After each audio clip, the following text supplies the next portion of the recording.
All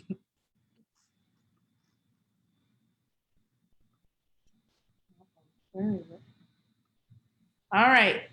Good evening, everybody. Welcome to week 3 of Chloe and Lauren Take Over the World and share all their financial knowledge with you.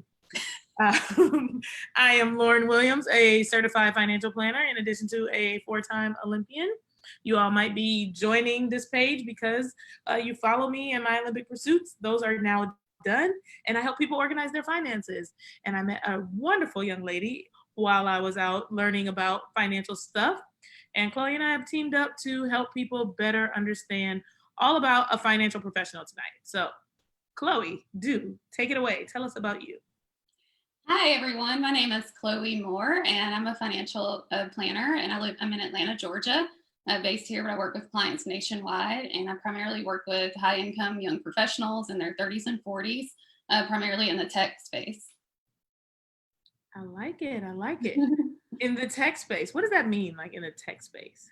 Well, and with tech employees. So yeah, my clients are employees of major tech companies, and some work for startups or private tech companies as well. Gotcha. For those of us that are not in tech, it's not like that. But we are both financial professionals, and tonight we're going to talk all about the different types of financial professionals. And I think it's important because I think we get a bad rap. People think that they don't want to hire a financial advisor or work with someone because, financial advisors steal your money. I don't understand how they get paid. I have to handle my money myself. Why would I pay somebody to help me understand my money? There's so many different things about what the financial industry is, how it works, who I should work with, or how everyone, there's kind of this blanket, like you had one bad experience, so that must be how everyone is. And so we want to bust the myth tonight that financial professionals are all the same. And we want to give people good advice on what they can do to find the right financial professional for them. Because I think there's extreme value in the idea of hiring someone for their expertise and really reaping the value of what they have as it pertains to knowledge. So let's get started. Yeah, definitely. So I wanted to start out with just the idea, you probably hear a lot of different terms when you hear about financial advisors. You hear financial planner, financial advisor, wealth manager, you hear investment advisor.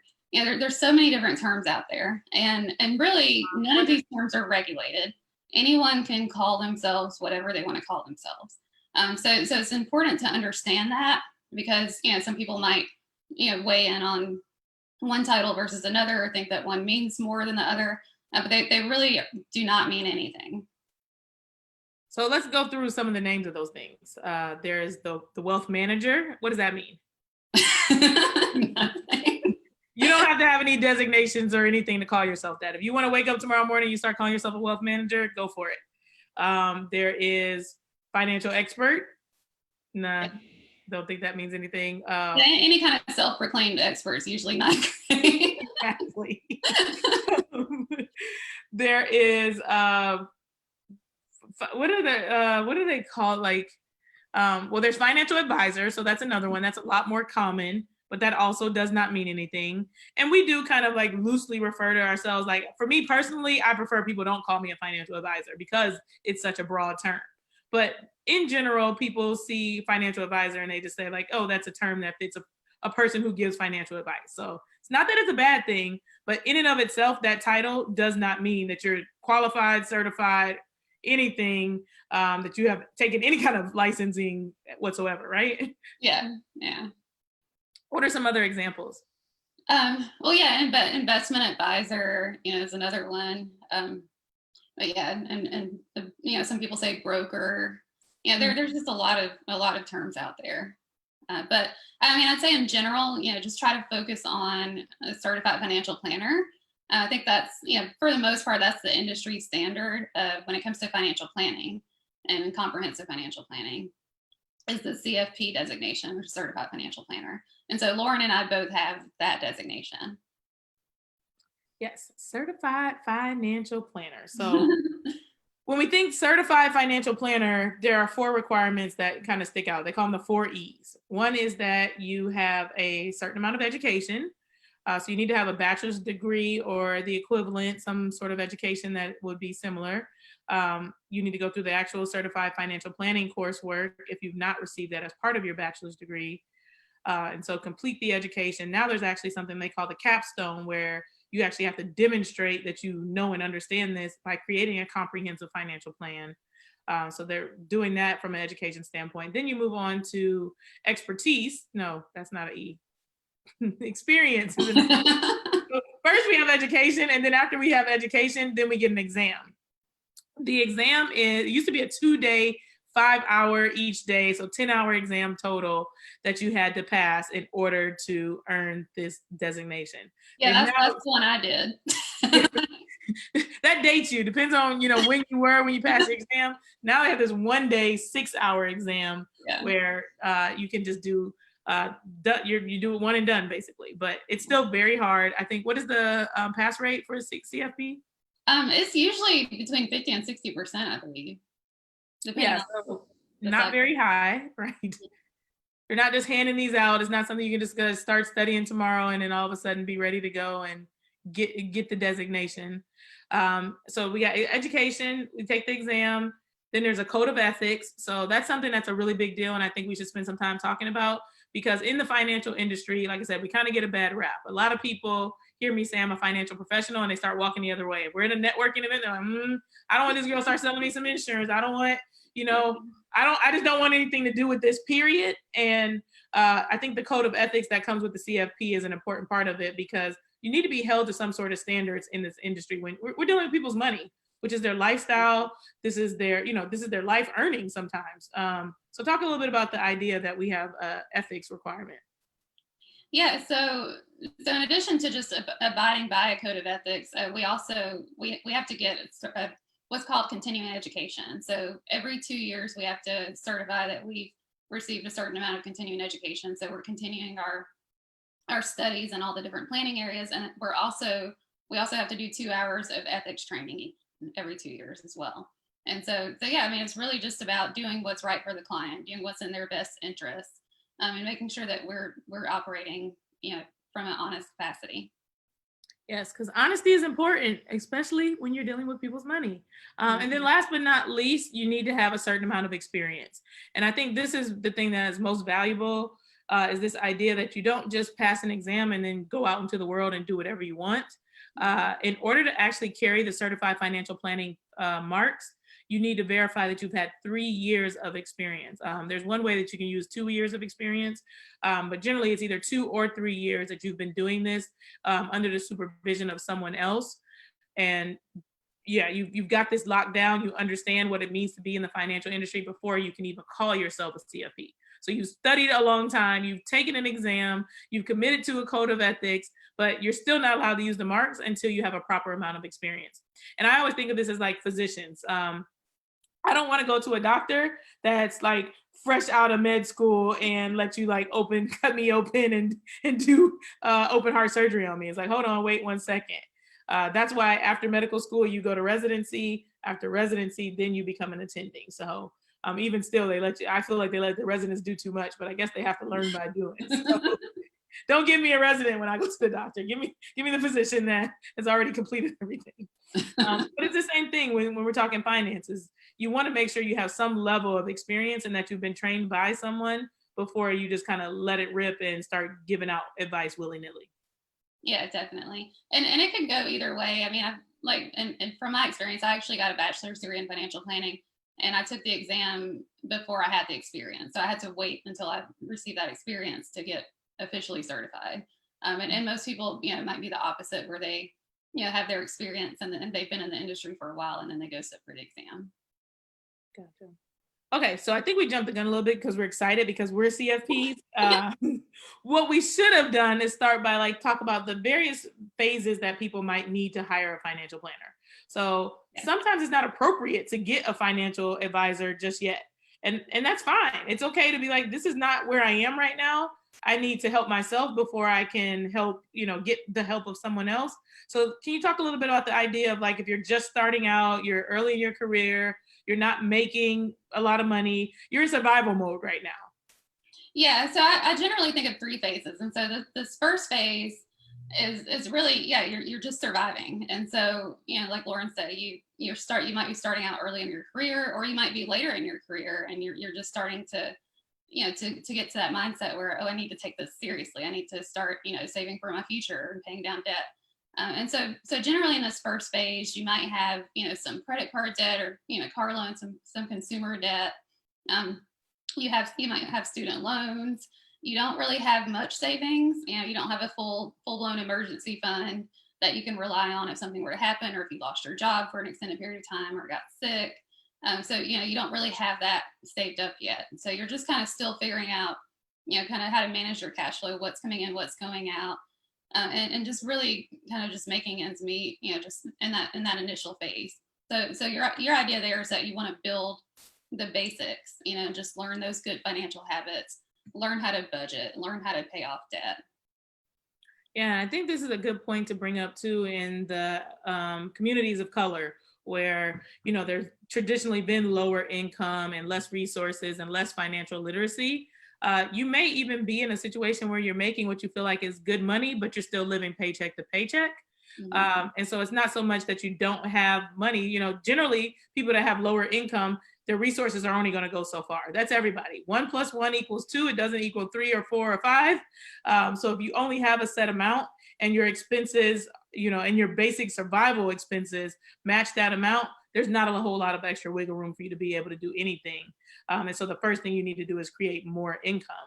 But there's another situation where, like I said, frequently I'm seeing people who don't have financial literacy. And this is a problem nationwide. It's not just in communities of color, but I think it's exacerbated in communities of color because they don't have anyone passing down information to them. So they don't have a rich parent or a rich uncle or a rich, anyone around that has had any experience building wealth, gaining wealth, being responsible with wealth.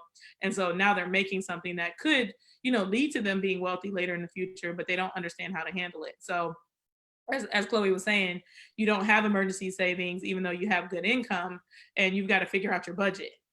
So don't underestimate the importance of, finding information for yourself and sitting down and taking time. That's the biggest thing, is the investment of time. I think we don't really want to invest the time. It's like, this is going to be too hard. I'm not going to get it. I'd rather be doing something else. This is kind of a chore that's worthwhile because it's going to pay long-term dividends in your life. So setting up a budget for yourself, there's a great app that I use called You Need a Budget. It literally was a game changer in my own personal finances when I discovered that app. There are some free ones. So You Need a Budget is $84 for the year, which comes out to roughly $7 a month. And so a lot of people are kind of like, but it's an app. Like, who pays $84 for an app? And I'm like, don't think of it as an app. It's a software. You can use it on the computer and you can use it on your phone. But it's a great place to start if you truly know you can't hire someone right now, and every single paycheck you are just like, oh my goodness, this money went right out. I gotta pay Peter, I gotta pay Paul, I gotta pay so-and-so, I gotta pay such and such, and there's already nothing left over. The first thing you got to do is really see where money is going, take inventory, and then move on from there. That might be the reason that there is some debt, or there may just be, like I said, you need to get additional income. So, if you're in a situation where you can't, think about the DIY things that you can do. So what are some of the other things that you can do kind of to get yourself going, Chloe? Yeah, so a couple of things to add to that. If you are in a situation where you're just barely making ends meet, you really can't afford to get the help. There are some resources out there. In addition to just Googling and looking on the World Wide Web, and finding blogs and podcasts and books and just resources like that. There's a foundation for financial planning, and so they offer some pro bono services. There's also the Financial Planning Association, and so they have local chapters all over the country, and they do a lot of pro bono work. I'm a member of the Financial Planning Association here in Georgia, and we are constantly, as a chapter, doing pro bono days and financial planning days where we offer free services to people who are in need. So that's an option that's out there if you really do want some one-on-one time and you can't afford it. And then the other thing is, if you do have a little bit of a budget, like Lauren said, there's the apps and things that are out there that are pretty low cost. And then there's also just there's some DIY classes and courses that you can take online, where you can go through all the curriculum of building up that basic financial plan, learning how to budget, learning how to pay off debt, and just getting those habits in place so that you can get to the next level. I like it. I like it. I like it. We got lots of options. I started dropping some of the links in the chat. I'll drop more as we kind of go on. Of course, if you're on and you have questions, don't hesitate to reach out. Just hit a comment. I'm checking over there as well. Uh, okay, that's kind of like level one. Like you said, you're just starting out. So you're either fresh out of college, you're a young professional in your early 20s, or you're just kind of early in your career where you're earning an entry level salary, or like we also mentioned, you're surviving, you have income, but you need to figure out how to stretch that income further, and you need to get organized and get the foundation in place before you can move on to step 2, 3, 4, 5. And we've done a lot of talking about building a foundation. We talked about home buying last week. The previous week we talked about different myths, money myths that exist. And I think one of the things that people do is they're ready to invest and they're ready to buy a home before they have a good foundation. So they could make $150,000 a year, but be living paycheck to paycheck, have zero savings, zero, so no emergency fund. They might have credit card debt, and all they're talking about is purchasing a home. You first need to lay a strong foundation to build that home on. So if you're in if you're in that phase, don't be afraid to say like, okay, this is where I am. What can I do to fix it so that I can get to the things that I want? Yeah, definitely. All right, so if we're out of survival mode, then where could we be next? We could be thriving, right? Like if I'm not surviving, then I got to be thriving. Yeah. So the next phase is you've kind of got those basics in place. You have an emergency fund. You've paid off all your debt. You might still have student loans or a mortgage, but you paid off any credit cards or any other like consumer personal loans. You might have a small car loan, but it's not significant and it's manageable. And so you're starting to get some surplus income. You have a little bit of extra left over in your paycheck, and so you want to know, okay, what's the next step? Like I might be maxing out my 401k, or I'm not maxing out my 401k. Should I do that? Or where should I put all this extra cash that I'm kind of building up because I've gotten those good habits in place? I think that brings up a good point. So it's like I have some discretionary income, but what do I do with my discretionary income? And how do I take, I'm making it, but how do I take my finances to the next level? So a lot of times you're looking for something like, I feel pretty organized. I have a budget. I don't spend more than I make, but I don't feel like I'm doing, like, I don't know if I'm on track for retirement. I don't know what I should be picking in my 401k. And so it's like you realize that you need additional advice to be able to optimize your overall financial life. And this may be when you're a good subject for something like hourly planning or a one-time project, or just to kind of sit down for an hour or 2 hours and pick someone's brain. There are financial planning options like that. And so, like I said, what you'll find, and I think we need to like really be honest about this, is like I said, the reason that 70%, or the reason that people are very kind of hesitant about our industry is around 70% of it is what we call commission based.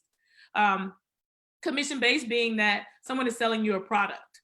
And so if you only bump into people who are selling you something and saying like, hey, do you have some money to invest? Hey, you don't have life insurance. Let me show you why it's such a great idea. And you are just trying to understand like what's in your 401k, you can be put off by that. And I think that's what happens quite a bit. It doesn't mean that everybody who is a commission-based advisor is a bad person, but if that's all you experience and you're not getting a narrative beyond that, because those are the big companies that you see on television, and those are the people you're running into at networking events, and they're trained in sales, so they're super aggressive. You may have been turned off by that, but I want you to know that there are other options, and there are lots of different ways to receive financial planning. So that's why I'm bringing up hourly planning, where you can just pay someone for the hour work, for the work that they're doing or how long it takes them to do it. There's one-time, consultations that you pay for. And then there's also this idea of, like I said, getting a project. So we call it a comprehensive plan, where they look over your budget, your debt, your investments, your retirement plan, your insurance, your taxes, your estate plan, all these different things that are your whole financial life. They go through and they do an analysis of all those things, and they give you the full picture of what your finances are doing and where you have room for improvement, and along with some action steps. So just know that exists. Yeah, and I'll say that two really important things at this stage is like you want to maximize any opportunities. If you have opportunities that you take advantage of with your employee benefits, or tax opportunities to save on taxes, or just different things out there that you can do to help maximize what you have. And then you also want to avoid mistakes. And that's one of the great things about a financial advisor. They stand between you and your mistakes. And sometimes those mistakes can be costly, and they can put you behind, years when it comes to, getting to where you want to be long term. So really think about, just, the value of getting that advice, even if it is on a short-term basis. And another thing to think about too, just, consider where you are with your budget. You won't be able to get a comprehensive plan in an hour or 2 hours. It's going to be like a little bit of an investment to do a project. But, and I'd say generally speaking for, hourly or project, that's kind of the starting point or the entry level for engaging with an advisor. And if you want to do that, long-term and have that be your long-term plan is to work with someone on a project or hourly basis.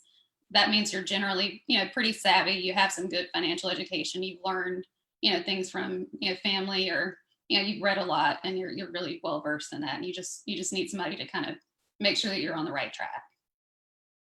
I love that. The make sure you're on the right track aspect of it. There are a lot of people that are doing really good things with their finances, but they're still not experts in this area. So you may be doing something right, but it's like, what else can I do to make sure that I'm going to the next level with my finances? So I think you also go ahead. I'm sorry.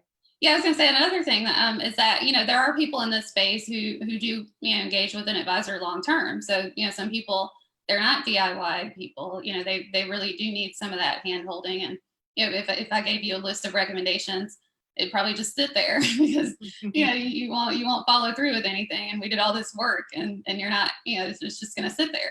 So there are people at this space who, really could benefit from working with an advisor long term. Yeah, I think that's a good point as well, is to be real with yourself. Every year for the new year, people say, this is it. I'm going to get my money right. I'm going to change my life. I'm going to start saving. I'm going to do so much better. I'm going to buy a house. Everybody has all these financial goals at the beginning of a year. And then a year passes and then they're like, next year, this is the year. This is going to be it. And it's the same thing with fitness goals, like finance, fitness, those sort of things that are hard to do. Like the accountability goes a really long way. And so if you are not reaching your goals, it's okay to say, I need help reaching this goal, and to invest in yourself so that you can reach whatever goal it is that you're going after. And it's worth paying a personal trainer if you are year after year, gaining 5 pounds instead of losing 10. It is worth, hiring a financial planner if year after year your savings is not where you want it to be, and you didn't know something, and you I think if we all sat down and thought about it, we could think of a mistake that we made because we didn't consult anyone. There is something that we could have done and talked to somebody about, and it would have saved us some money to simply have asked the question. For me, it's like I'm doing stuff in the yard right now and not getting 3 estimates. I got tired and I was just like, I can't find anybody. No one's calling me back. It's COVID. And I just went with like the first person, as opposed to calling a couple friends and saying like, hey, do you know anybody who does this? And them giving me a couple other results, because people who know people, will also connect you with people they know, like, and trust. But I wasted some money on my yard because I didn't ask the question. Simply asking people and getting wise counsel is very valuable, so that you don't waste money on something else or get taken advantage of in another area. So that's a good word, wise counsel, because I feel like I see it all the time, on Facebook. Like people ask these random financial questions out to the universe, and everybody has an opinion, everybody has something to say, but these people are not all experts. So just think about who you're getting the advice from. What financial position are they in? And are they really in a position to help you? Do they have the experience, to be able to give you good advice? Yeah. And where's their accountability mechanism when they give you bad advice? One of the things we talked about last week was credit cards, and the number of people that come and say, I'm keeping a balance on my credit card because I'm trying to build my credit. Keeping a balance on your credit card doesn't build your credit. Like, go do some research on that. That's not a thing. But all the time I hear it, and I've actually had people look at me and say like, oh, you must not be a professional. She don't know what she's talking about, because she just tried to tell me that I need to pay my credit card in full. Yeah. Like, go seek wise counsel, because you get multiple certified people, or people that are working in the financial industry will tell you the same thing I did, versus, your friends who all have credit card debt who say that they have great credit, And we, I'm not going to go back in the whole thing of last week, but you can look really good on paper from a credit standpoint, but not actually be financially healthy. So Yeah. don't keep a balance on your credit card is what I'm saying. Pay your bill in full every month.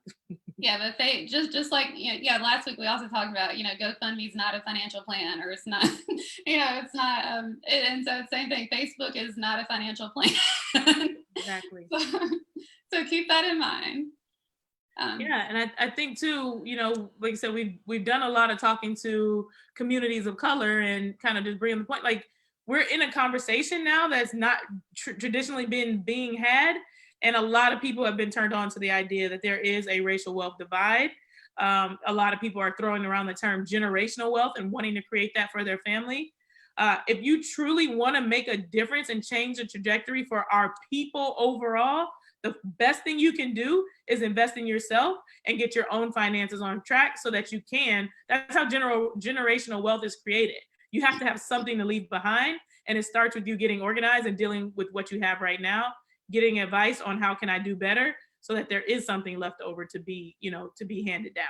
So to not be afraid to say, all right, what is my role in the racial wealth divide? What is my role in creating generational wealth? Because I have generations coming behind me and I'm not doing my part, versus, let's all be angry about what happened in the past and not getting our 40 acres and a mule. Let's start focusing on right here, right now. What can we change? And it's trusting someone else to let them in to say, okay, this is what you need to do. And this is how you can make things better for yourself. Yeah. And learning those basics, we talked about, I talk to people all the time. They make $200,000, $300,000, $400,000 a year living paycheck to paycheck. It's like you have a tremendous opportunity if you're making that much money to really build wealth. And if you're not taking advantage of that by learning the basics and living within your means and saving aggressively and doing the right things and getting help if you need it, then you're wasting an opportunity. And I'll say too, Lauren, you're an athlete. You're an elite athlete, and so you didn't do this by yourself. I'm sure you had nutritionists and trainers and people helping you. You weren't going on YouTube looking at workout, routines. That's not how I got to the Olympics. Right.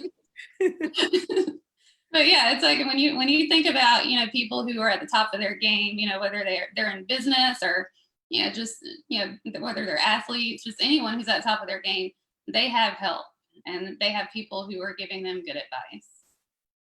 I love it. I love it. I love it. All right. So we talked survival, and we talked about, free options, do-it-yourself options for those who are in survival mode right now.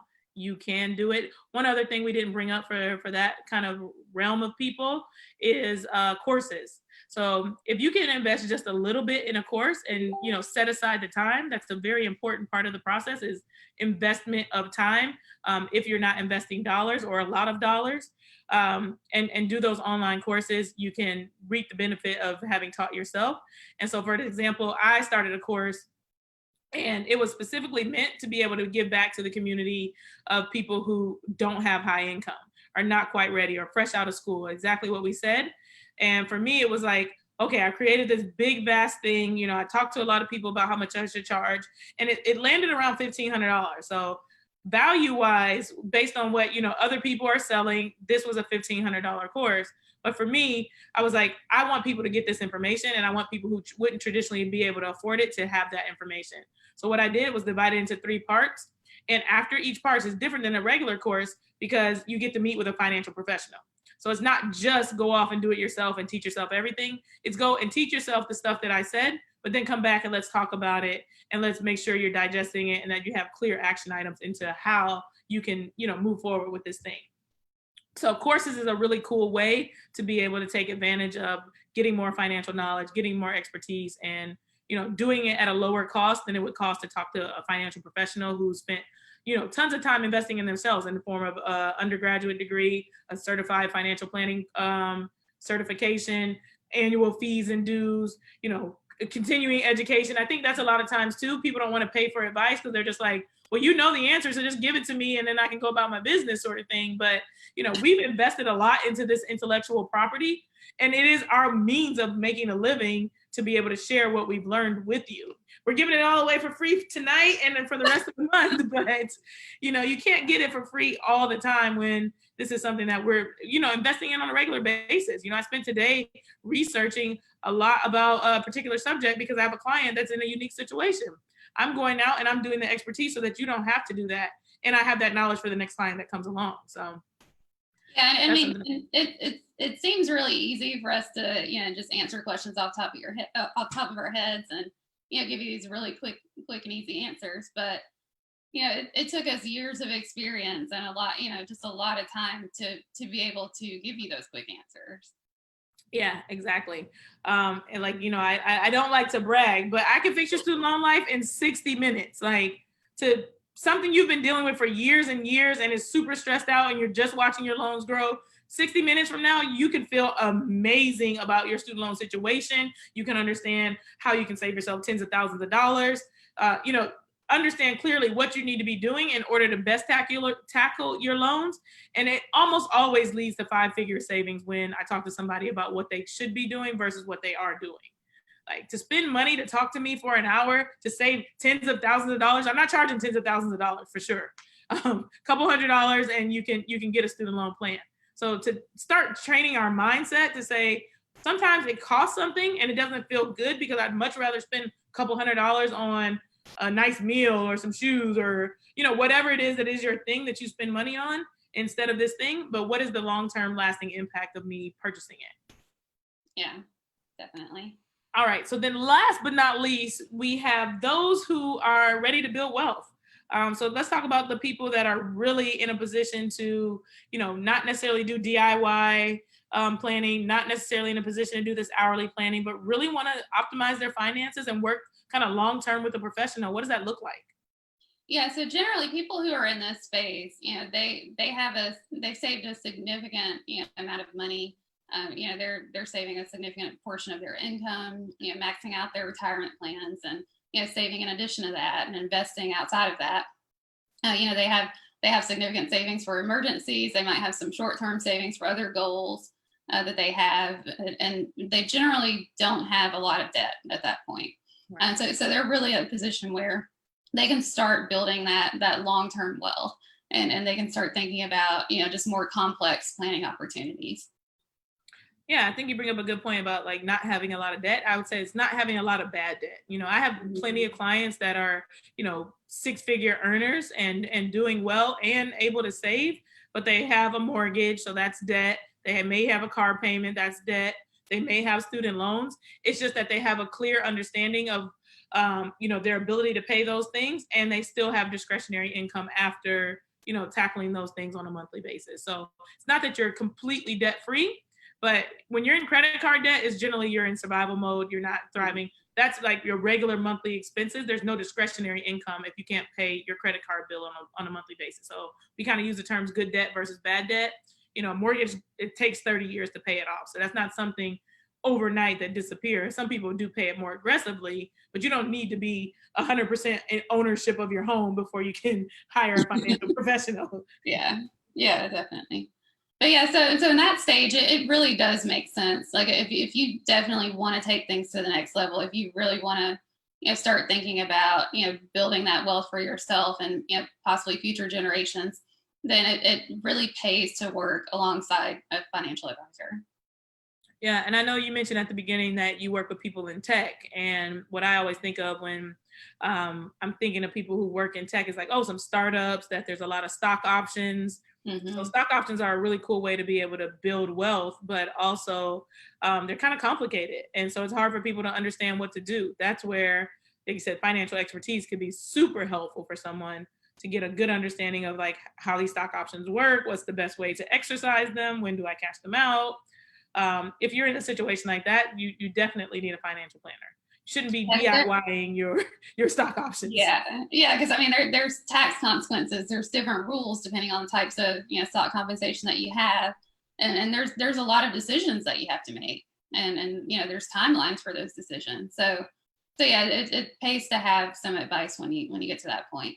And then I've also worked with people too who they might receive a windfall, whether it's if they were lucky enough to receive an inheritance, or they might receive a settlement of some sort. and just and at times like that, when you have any kind of big transition in your life, especially when there's money involved, that's a great time to get wise counsel. Yeah, those are all really good points. Like you said, complicated situations. So, like, kind of what qualifies as complicated situations? Um, you have a child with special needs. You have children in general. You want to save for their education and their future. You're getting married. You're getting divorced. Those are usually big life-changing events that, getting married is something where you might want to talk about how do we merge our finances? How do we get together and get on the same page?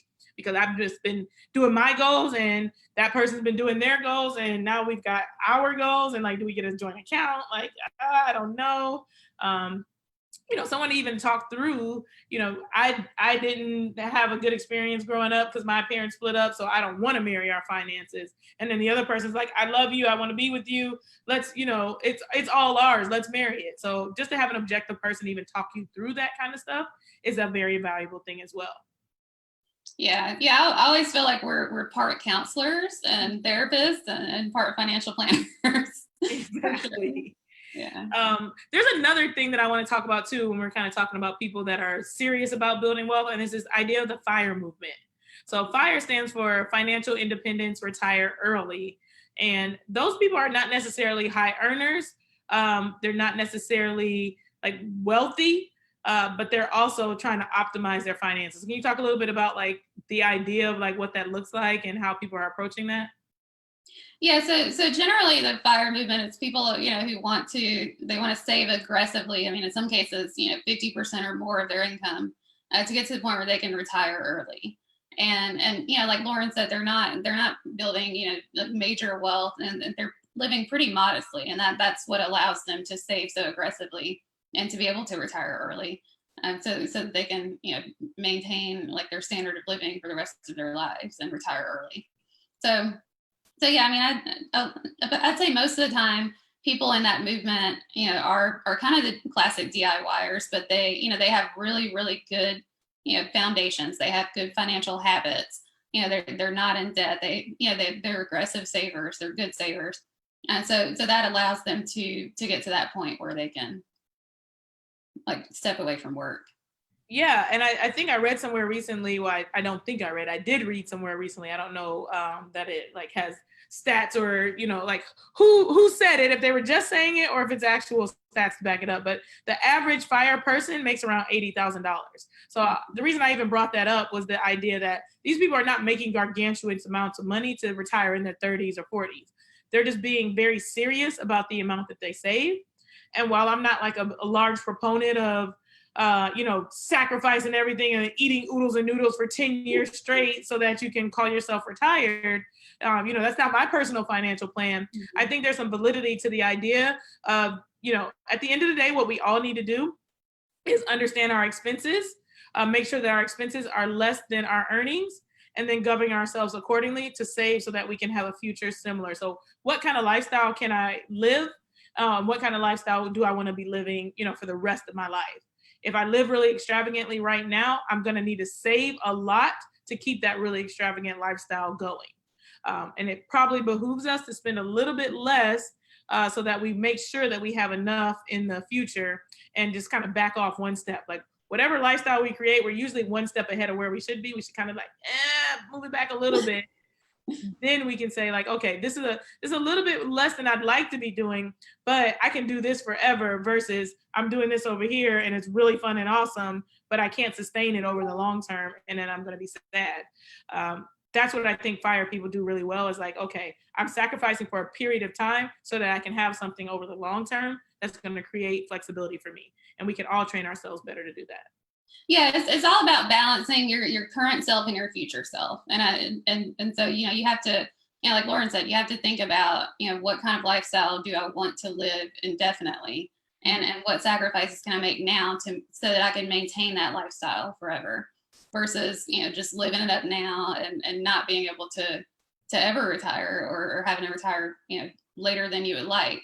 But also finding a balance so that you're not, just sacrificing everything now.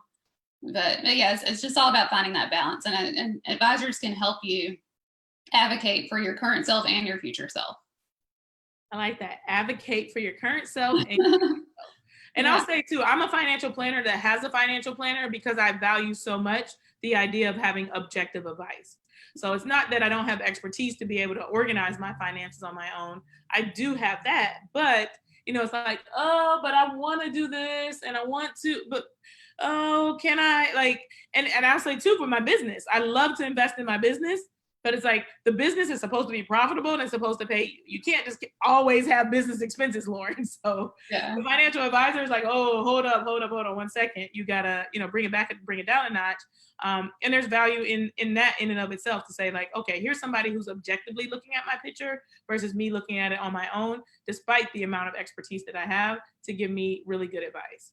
Yeah, and a lot of people who enjoy working with advisors, they're what we call delegators. They want to enjoy their life. They might have some of the knowledge. They might be pretty financially savvy. But they really just don't have the passion to do it, and they don't have the time to deal with it. So it helps to have someone else who can, like Lauren said, do all the research and all of those things that you might not have the time to do, or you might just not want to do. You want to enjoy spending time with your family or traveling or doing other things that make you happy, and not sitting around looking at spreadsheets and looking at numbers and figuring out your finances. Right, where that stuff is fun for us, right? Yeah. The average person. Yeah. Okay, so let's talk about some questions to ask.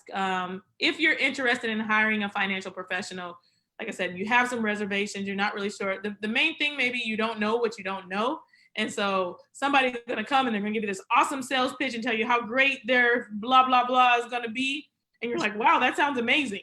But you didn't actually realize that, there was 10 other questions that you should have asked, or, they weren't actually covering the things that you want. So I would say the first thing you do before you even have the list of questions is really think about what you want. Mm-hmm. Do you want, I want help with my student loans. I want, to create a budget. I want to start investing in Bitcoin. I hope you don't, but even if you do, like, whatever your thing is, make a list of like what you want. So, and then start shaping your questions around those things, but then also start shaping your questions around, what should I be asking a professional to make sure that they're well within line of the guidelines of a person that's going to do a good job for me in the financial industry. So, if you are ready to take that, did you want to say something? Go for it. Okay. But yeah, if you are ready to take that step to hire a financial advisor, and if you are in that stage, like we talked about the different phases where that makes sense, then yeah, there are some questions that you want to ask. The first one, make sure that like we said, they're a certified financial planner. If you can find someone with that CFP designation, that's the golden standard for all of the reasons that we explained before. Another thing that's super important is a fiduciary. You've probably heard the word fiduciary before, and a fiduciary financial planner. And so that basically means that we put your interests first. And so we're not out there trying to think about ourselves or lining our pockets, and that affects the advice that we give you. We really want to make sure that everything that we do is in your best interest. Yeah, that is all very, very important. So CFP is what we say, because they're like physicians in the financial field. You can't call yourself a CFP if you're not one. And then fiduciary. So fiduciary meaning I gotta do what's right, and I actually am legally obligated to do what's right. So if I don't, there could be a problem. What's the opposite of fiduciary? Someone who's doing what's suitable. Suitability mean like, well, this is okay insurance, and you need insurance, so here you go. Yeah, so you can argue that it fits for you, but it might not be in your best interest. So. Right. It's like, I'm going to get a fat paycheck from selling you this thing, so I'm just going to give it to you because it's suitable. You need some insurance. I'm going to pick the insurance that's going to get me paid the most instead of the one that's going to save you the most money. That's not fiduciary. That's suitability. Yeah. And fiduciary, think about 100% of the time. Are they asking if they're a fiduciary 100% of the time? Yeah, 100% of the time. That is super important. So yeah, in that same vein, the how are you paid? So there's fee only, there's commission only, there's fee based, which gets a little confusion. Mm-hmm. And so those are the three kinds of ways that people generally make money. I think I mentioned a little bit earlier that about 70% of our industry is commission based. And those are the kind of big firms that you'll hear about. So the Morgan Stanleys, the Northwestern Mutuals, all the Edward Jones, et cetera. So the big firms that you see on television on a regular basis are generally commission-only companies. Yeah. Yeah, and if they're not commission only, they're some combination of fee and commission. Right. Yeah, Lauren and I are both fee-only financial planners, and so that means that we're only compensated by the fees that we charge our clients, whether it's a flat fee or an ongoing fee. That's how we're compensated. So we don't sell any products or get any commissions or fees like of any kind like on products. So yeah, and I mean the thing too is that it gets a little confusing because there's also fee-based. So Chloe was just mentioning that some of the firms I mentioned and some of the bigger firms may not be commission only. They may be commissions and some sort of fee, and they refer to themselves as fee-based. So like I said, once again, we don't make it easy for you, but this is why we're doing this webinar right now, is to help you know there's commission only, there's fee-based, which is some fees and some commissions, and then there's fee only, which means you earn no commissions. It's just a flat fee that I tell you, I disclose to you, you make sure you understand. Whereas commissions, there's sometimes some underlying fees that you don't see, they're not being explained to you, and it's not super clear what the person who's working on your behalf is earning from doing that work on your behalf. Yeah, and an easy way to know, if you ask someone, how much are they getting paid? Like if you have someone who's selling you insurance or selling you a product, ask them how much they're getting paid. If they're afraid to tell you, that's a bad sign. That's a really good point, because they're providing a service, and a lot of times they make it seem like it's free. Like, oh, I got insurance, and they just did it out of the kindness of their heart. Mm-hmm. No, they don't walk around all day, every day selling insurance out of the kindness of their heart. So you should understand, like, I'm buying this thing. How much do you get of what I'm purchasing, so that you can clearly understand what that looks like. So there's that. And then, not only is there fee only, commission, and fee based, but then there's also AUM. So that's a type of way that people are compensated. So that's assets under management. So let's say that you have $20,000 in a brokerage account right now that you kind of saved up. You opened at a Vanguard or a Betterment or something on your own, and you've been saving. There's, investments that you have there, and you're like, okay, I don't really know what I'm doing. I just knew I needed to put some money here. I want a professional to help me, okay, now I'm going to have them help me. They may charge you a percent of the assets that they'll be managing on your behalf. And that varies quite a bit what percentage they're using. Generally, the more money you have, the lower the percent. So you pay less the more you have. Yeah. Yeah. And another thing to keep in mind there too is, just ask the advisor, do they have minimums? Mm-hmm. So, they might have some places have a minimum amount of assets because, they're charging a percentage of assets under management. So you need to have a certain amount of assets to work with them. And then, versus someone who charges flat fees, they might not have an asset minimum. So just think about that. And then some people, have a minimum fee. Like I charge a flat fee, but I have a minimum fee that I charge to work with someone. So that's something that to ask to make sure, do your research and see, if you're a good fit for that person. Yeah, I think those are all really good points. And, like I said, we talked about hourly already. That's a one time, 1 hour, or, it's going to take me 5 hours to do this, and this is my hourly rate. So this is how much it's going to cost you, sort of thing. Chloe just mentioned the flat fee, like this is what it costs to do whatever I'm going to do for you.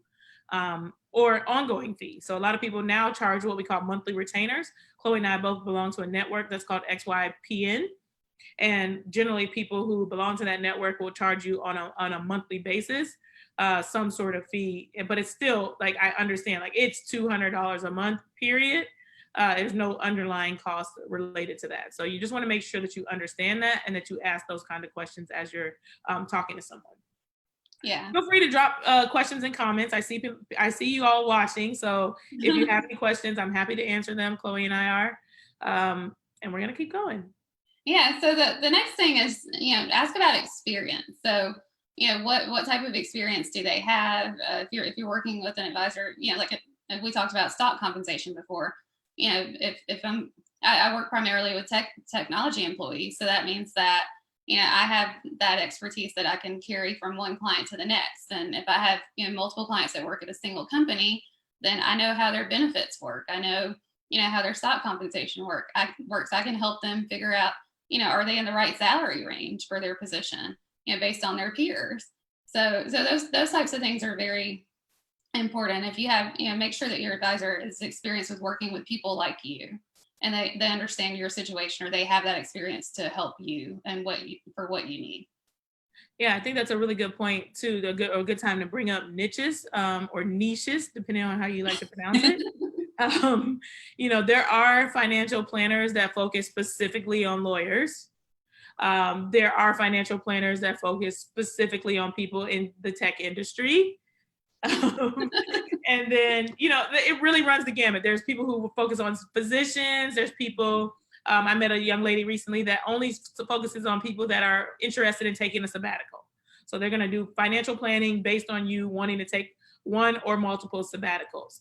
There are people who work only with dentists, so it could be by profession, it could be kind of by interest, it could be only women, it could only be single women, you name it, there's kind of niches out there.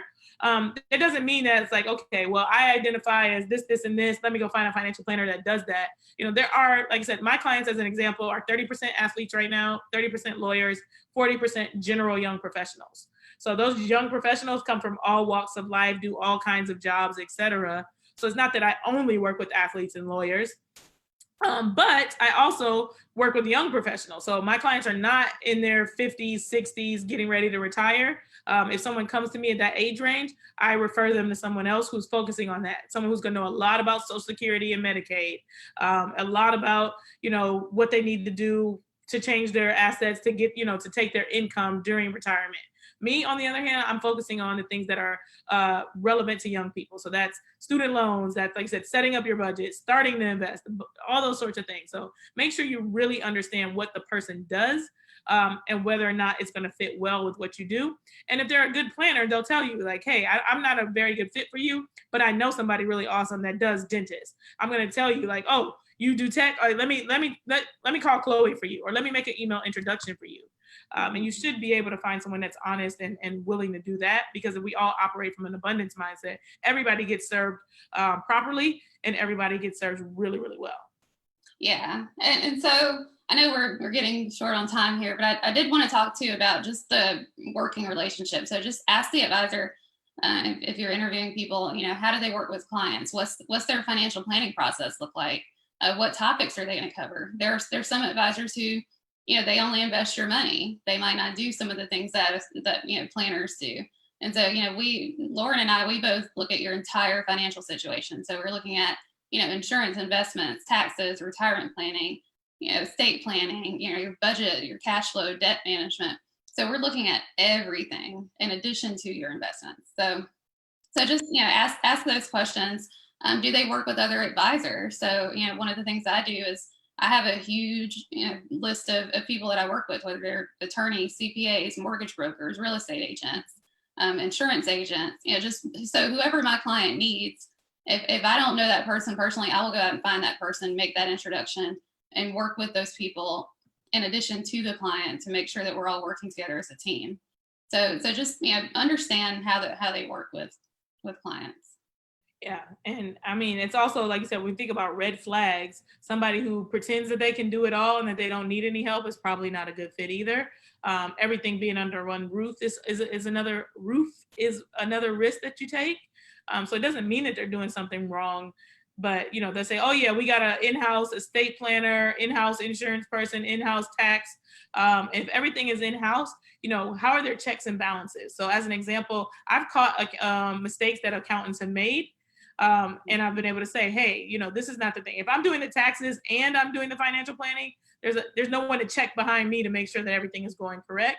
So when you're working together with different professionals, there's two sets of eyes on things. So just to be mindful of that. Like I said, it's not to say that one place that does it all is a bad place, but where are the checks and balances that are going to make sure you're okay? Yeah. And then finally, just think about disciplinary action. So there are people out there who don't look out for your best interest. They do some shady things, and they get in trouble. And so that's something you always want to look up someone's background. And so there's a website, it's Broker Check, and you can look up anybody who's registered as a financial advisor. You can look them up and you can see their experience, their education, their background, where they've worked. And we also have a document, like a disclosure document, that we provide with all of our clients, and it explains how we do our business, how we charge fees, what services we provide. And so we're required to give that information out, and you can also freely search it online. And if there's any kind of bad marks or disciplinary actions that were taken against us, then those things are disclosed there and publicly. I just dropped that link in the chat. So if you need it to check out your current advisor, I hope some people are listening that have financial advisors, and you can go back and you can ask questions and make sure that you understand how they work. And if you didn't previously know, get really clear on that. Because also another thing is that don't feel like you cannot ask your financial professional any questions. So once you've decided to work with them, don't just only take the information they're giving. Take whatever questions you have and say, hey, can you answer this for me? And if they constantly can't answer your questions, or they're not willing to, kind of break things down in a way that you're ready to understand, then it's probably another sign that it's like a red flag, and that's probably not the best fit for you. A financial professional should be willing to educate you, not just enable you in the sense of they're doing all your finances for you. Because if you don't learn anything, you don't know anything other than I'm paying someone to make sure that I'm okay, you're probably going to end up in not a great financial situation if that person goes away, or if your situation changes. You don't know how to say like, oh, well, I have a so-and-so and this is what it does, and this was our strategy behind choosing that. We actually had a planner in our community pass away earlier this year. Imagine if his clients didn't understand you didn't have a basic understanding of what they were doing or what their plan was, to be able to go to a new advisor and just say, I don't know anything. People be like, wait, what? How's this possible? So you want to make sure that you have a basic understanding of what your finances are, not just your advisor doing everything on your behalf. Yeah. And so as to wrap it up, I know there's plenty of places. People always ask, like, how do I find an advisor? Where do I go? There are plenty of places where you can go.